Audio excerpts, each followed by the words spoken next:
Welcome back to what should be the final video for this painting. So this is where we stand right now.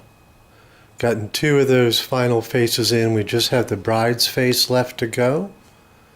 So I'm going to let you watch this final bit. So zooming in. So that's where we have to work. I'm going to drop it down just a tad. So what we've got to do is lay in her, let me get around here. I did remember to put my gloves on today because I do have to go back to work. For all we know, we'll find this again tonight. So we have the flowers in her hair right here, her hair and the face to do.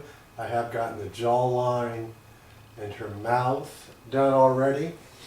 So my instinct here is a blonde. Not all blondes are actually blonde, so I'm going to start with what should be the under sections of her hair, the dark, I'm hesitating to say dark roots, but then we'll do a little orange. So that was the vermilion. Lay a bit of orange into that to catch some of that, soften it just a little bit. So we're coming around. This is always an interesting time for me when the painting is nearing completion. Now, I will finish making the this final area on camera today, but I reserve the right to come back and do some more highlights and whatnot. So while I'm going to say we're finished when we are, you know, there's always a little bit more that can be done. And with painting, one of the real tricks, I don't know if trick's the right word, but anyway, one of the real challenges is to know when to stop. You know, there's what do I need to do, what's going to make this look great, how can I improve this painting, and then there's this magical moment when you go, if I make one more stroke, I might screw it up. It's also that unfortunate moment when you go ahead and add one more stroke and go, oh, crap. That didn't work. Now, when you're working with an opaque medium such as these paint sticks, it's not as disastrous. But even with these, you can overwork. So there's areas in here where they're not perfect, and not perfect is frequently better than perfect, which is probably not the right use of those words, if not definitively not the right use of those words. But anyway, so now so we're going with red roses in her hair. So that was the underside, shadow side of the roses. And now these will not be very detailed. Because you've noticed how big these paint sticks are. Painstaking detail is just not one of the things they're good for. Now, part of the way I get around that is an issue of scale. So, the larger you paint, for those of you who do a lot of work, you know, if you're doing larger areas, you want to use a larger brush, you want to keep the thing scale relationship going. So small brush, small detail, small painting, big brush, big detail, big painting. So that's the essence of the roses in her hair. Let's get another one right here. And again, your eye will interpret them as flowers, partially because you know that's what would be there. So now we're going to do some of the, oh, that's a yellow. I'm down to my little nubbies of the whites that I like. So, Probably a great shot of my head, right? So, laying in just a little bit of the greenery, so I'm just getting some of the, this is the phthalo green up underneath in these areas. But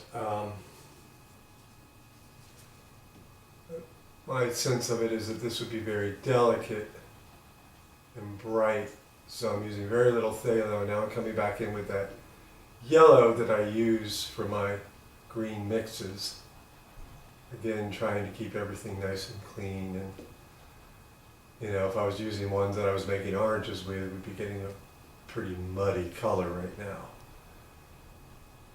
So that's that, and now I want to come back in and lighten that up. Give it that bright, almost baby's breath quality. Again, so that you would interpret it as a tiara of flowers.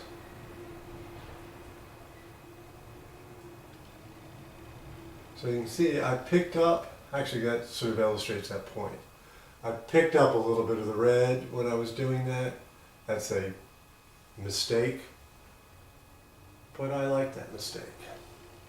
So now I'm going to get that green off of that white.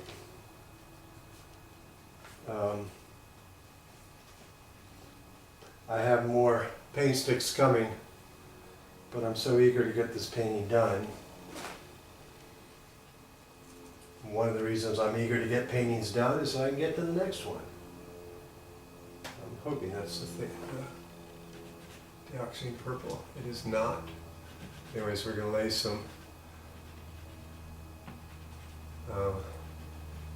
dark tones, get the eyes working now. What is that? There's my purple. So this is the dioxazine purple. I like to use that. I mean, I can mix a purple, but they can be tough. They can be a little difficult to get a really good purple. The naphtha red is just a touch orange. The phthalo blue has a little, just the barest hint of green to it. So when trying to mix a purple, you're going to get a little bit of a muddy tone because of that lack of straight purity in those colors. So those are her eye, shadow.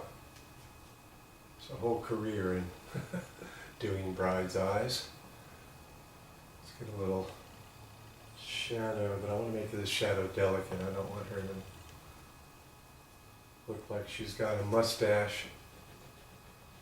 You know, got to be nice to the brides.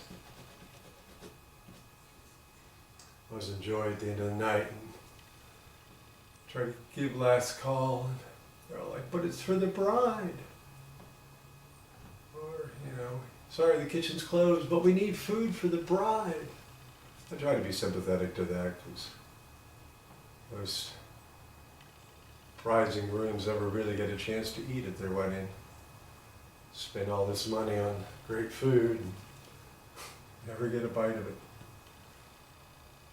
Alright, so I feel like that's the shadow areas that I need. Maybe just a touch back here on the back side of her forehead. Yeah, I think that'll help, because that picks up the shadow on the neck. Alright. So now what we're going to do is start to do the warm tones. So get those out of my hands. Pick up a white, a red, a yellow, and an orange. The white that I have has got an awful lot of red on it already. And I don't, that's just it. Because we just did those flowers, so I'm going to wipe that off. I don't know if you can see that process. So now again, color has value. So the red is the darkest of the warm colors. One of these, fun facts about like color blindness. The most common color blindness is a red-green pairings, and part of the reason for that, and I'm no scientist and no site specialist, but part of the reason for that is red and green are intrinsically the same value. If you take a black and white picture of purple and yellow, you can tell them apart because one is so much grayer than the other. Speaking of gray, again, maybe not what I intended, but for right now I'm going to let it slide. I'm going to get that off of my white. Now I'm going to come down here with the nose.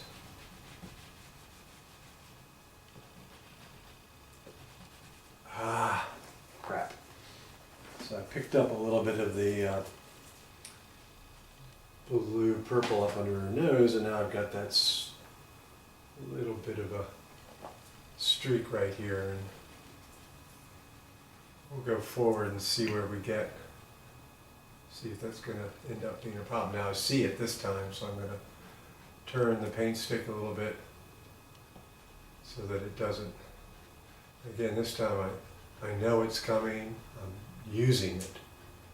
I'm picking up those. But and I'm going to use it right here too.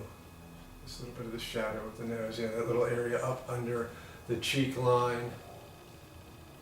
Now I'll turn that stick a little bit just to get that lip side. Yeah. Now again, cleaning it off. So this is a big thing you got to worry about. So see, there's all sorts of different color on there, and it's probably the biggest cautionary tale is making sure you keep control of that. Now I think I can just roll with that little bit of green in there.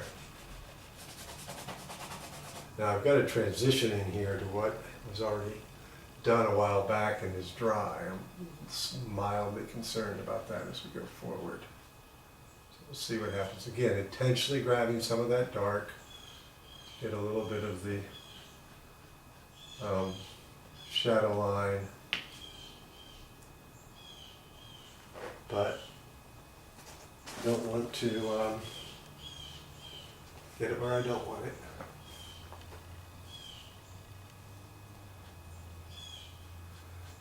And all of this that I've been doing and showing you is how I work.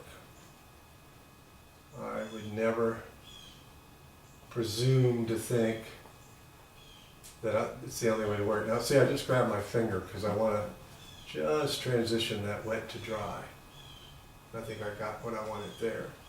I'm going to lighten this cheekbone a little bit and emphasize it as so a little more pressure, drag that paint around.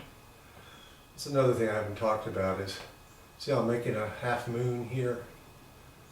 That your stroke, how you put the paint on, also helps communicate the form. So there's a touch of sculpture involved here. Literally building up the surface of the paint to a three-dimensional quality and letting that three-dimensional quality help in delineating the form. Does that make sense to you? Hope it does. So just getting a little orange in there. So, like right now, I want just a little bit of expression in the brow. So I'm giving this sort of, remember how you used to draw seagulls when you were a kid? That little curved V shape. And that will help. See, now I'm going to just draw this around. So see, now I've got an expression here. It reminds me. I have a sister-in-law who claims that the family, my wife's family, has overactive foreheads, which is something we are always amused by, my wife and I. By the way, my wife is a very talented actress, and you can find her, and she goes by Bridget Gethens. She's done a lot of films. She's a member of the Screen Actors Guild. You should check her out. So we've got this little area right here And I feel like we've got the bride's shoulder, so it passes through the bartender's glasses. This is the back of the hair, that's the bottom of the shaker tin that's shaking the martini that's going to be down below.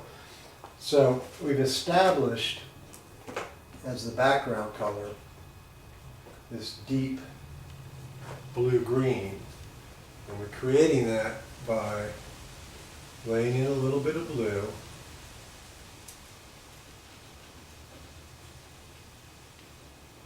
So that's the phthalo blue. Just a touch of white, see, not much. And then the green on top of that. Looks like that green's got some orange on it. So I knock things off my table. So now I come back with that green. So it's a dark. So on Instagram, I put up a black and white photograph of this painting